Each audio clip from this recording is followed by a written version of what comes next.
Dans ce 6e chapitre, nous voyons les différentes listes, les différents rapports disponibles. Nous regardons également comment utiliser la liste personnalisée et pour conclure, comment utiliser la grille de planification des visites. En cliquant sur le menu Liste, nous pouvons en voir plusieurs. Nous vous invitons à consulter les différentes listes. Aujourd'hui, nous allons nous attarder à quelques-unes d'entre elles. Par exemple, la liste des assurances. Vous pouvez faire imprimer la liste en ordre de date d'expiration ou encore en ordre alphabétique selon le nom de la responsable. Notez que pour chacune des listes, vous pouvez toujours trier par agent de conformité ou agent de soutien, ainsi que par statut des responsables. Par défaut, pour cette liste, actifs en processus et suspension sont sélectionnés. Maintenant, pour la liste cours de secourisme. Elle vous permet de voir rapidement les prochaines expirations. Le nombre de jours restants avant l'expiration apparaît. Ensuite, la liste enfants des RSG de moins de 9 ans. Celle-ci vous permet de voir la liste des enfants des RSG âgés de moins de 9 ans selon s'ils sont inclus ou non dans le ratio de la responsable. Si l'enfant n'est pas inclus dans le ratio, vous pouvez voir de quelle façon elle compte ne pas dépasser son ratio lors des congés scolaires, par exemple, selon ce qui est inscrit à chacun de leurs dossiers. Pour la liste des perfectionnements, plusieurs vues sont disponibles, soit par exemple selon la période spécifiée, donc la date de début et la date de fin. Pour chacune des vues, vous pouvez demander d'avoir le détail des formations suivies ou non. Vous pouvez aussi trier la liste par ordre alphabétique du nom de la responsable ou encore en ordre de date effectuée. Si vous ne sélectionnez aucune responsable, toutes les responsables vont apparaître dans la liste.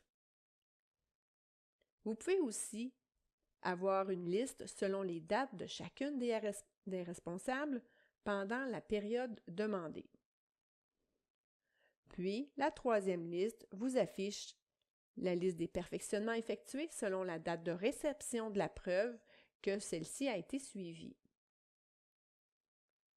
Maintenant, pour la liste des renouvellements. Cette liste permet de voir les différentes dates qui touchent le renouvellement des responsables, c'est-à-dire la date limite pour envoyer l'avis de renouvellement de 150 jours, la date limite pour recevoir l'avis d'intention de renouvellement, puis la date limite pour finaliser le processus du renouvellement. La liste des requérants vous permet d'imprimer la liste des requérants selon plusieurs tris et également par type de place désirée par le requérant, donc non subventionné, subventionné ou peu importe. Vous pouvez également imprimer des étiquettes. Pour l'impression des étiquettes, vous pouvez décider à quelle position l'étiquette de départ débute sur la feuille d'étiquette, combien d'exemplaires de chacune vous voulez avoir, et un ajustement peut être fait si l'alignement des étiquettes ne se fait pas bien sur l'imprimante. Nous avons maintenant la liste des responsables. Plusieurs listes sont disponibles. Les plus intéressantes pourraient être entre autres la deuxième, soit la liste des responsables avec le numéro de casier, adresse, courriel et téléphone. Par la suite, vous avez la quatrième, qui permet d'avoir les coordonnées des responsables ainsi que leur date de reconnaissance, le nombre de places accordées et le statut de chacune. La cinquième permet de voir les heures d'ouverture. Vous pouvez avoir une liste selon les heures de la journée, du lundi ou encore selon chaque journée de la semaine. La sixième, sensiblement pareil, permet de voir le nombre de places. C'est le même principe, soit selon les places accordées, pour la journée du lundi ou pour chaque journée de la semaine. Tout comme les requérants, vous avez accès de la même façon à l'impression des étiquettes. Vacances des responsables vous permet de voir le total des journées de vacances et de fermeture pour une période donnée, ou encore la liste des journées où des responsables sont fermés. Cette liste est classée en ordre de date selon la période sélectionnée. Vérification d'absence d'empêchement. Cette liste permet de voir les absences d'empêchement échues pour toutes les RSG ou les personnes qui habitent avec elles, comme conjoints et enfants. Vous pouvez, si vous le désirez, inclure les assistants et les remplaçants. Rapidement, tout en haut de la liste, vous pouvez voir si des VAE sont échus, puis suivis par ceux ayant l'échéance la plus rapprochée. Maintenant, la liste Visites. 2 types de listes sont disponibles. La première, la liste des visites que vous pouvez classer par ordre de date des visites effectuées ou encore par responsable. Il suffit d'indiquer pour quelle période vous désirez obtenir cette liste. Par défaut, vous aurez la liste des visites effectuées, mais vous pouvez aussi sélectionner celles ou les visites prévues ou toutes les visites effectuées et prévues. La deuxième, c'est une liste sous forme de tableau dans lequel vous retrouvez pour la période demandée la liste des RSG ainsi que les 3 visites de surveillance pour chacune. Si la visite est effectuée, vous avez les informations sur la date de la visite, si c'était conforme ou encore les articles non conformes, ainsi que les visites de suivi s'il y a lieu pour chacune. Maintenant, le deuxième menu « Rapport ». Pour cette section, un droit d'accès doit être donné pour que vous puissiez y accéder. Tout d'abord, le rapport d'activité. Celui-ci correspond à votre rapport d'activité annuel que vous devez envoyer au MFA. Vous pouvez choisir pour quelle année financière ou encore pour une période spécifique. Il comporte 5 sections, soit les caractéristiques des RSG et des assistants, l'information sur les visites de surveillance, les plaintes, les visites de suivi, suite à une plainte, les visites de suivi, suite à une visite de surveillance. Les manquements observés lors d'une visite de surveillance, puis lors d'une visite suite à une plainte, et finalement, la 5e section, les demandes de soutien ainsi que les thèmes de ceux-ci. Le deuxième rapport, sur les suspensions cette fois. Vous pouvez sélectionner également l'année financière ou pour une période spécifique. Donc, comme nous avions vu au chapitre 1, la section historique pour les suspensions.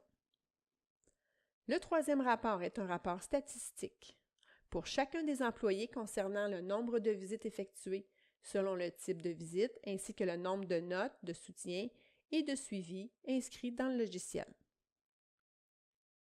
Le quatrième rapport est identique au premier. Par contre, les données concernent seulement pour l'employé sélectionné. La prochaine section à voir, la liste personnalisée. Cette liste permet de créer votre propre liste selon les différents champs de disponibles dans le dossier d'une responsable. Lorsque vous ouvrez ce menu, vous voyez immédiatement la liste de tous les responsables ainsi que chacun des champs disponibles pour la création de votre rapport personnalisé. Donc, vous pouvez voir la liste en défilant vers la droite.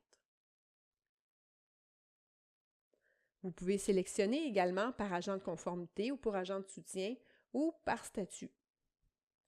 Lorsque vous savez les champs que vous désirez avoir dans votre liste, vous devez tout d'abord éliminer tous les champs autres que le numéro de dossier, nom et prénom.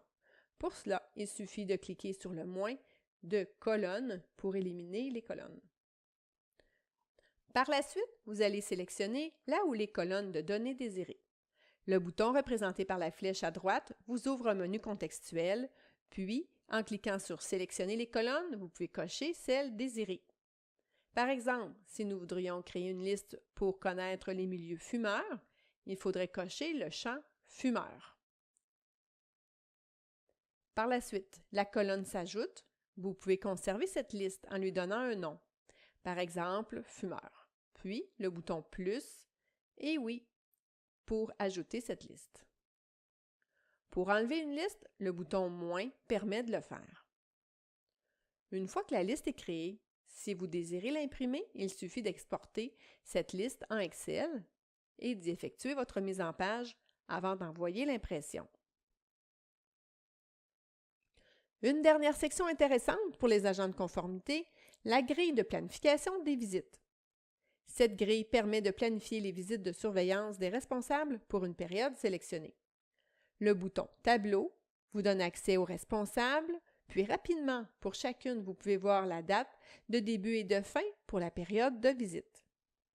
Pour planifier une visite, il suffit de double-cliquer sur le mois désiré et d'y inscrire le jour où vous voulez l'effectuer.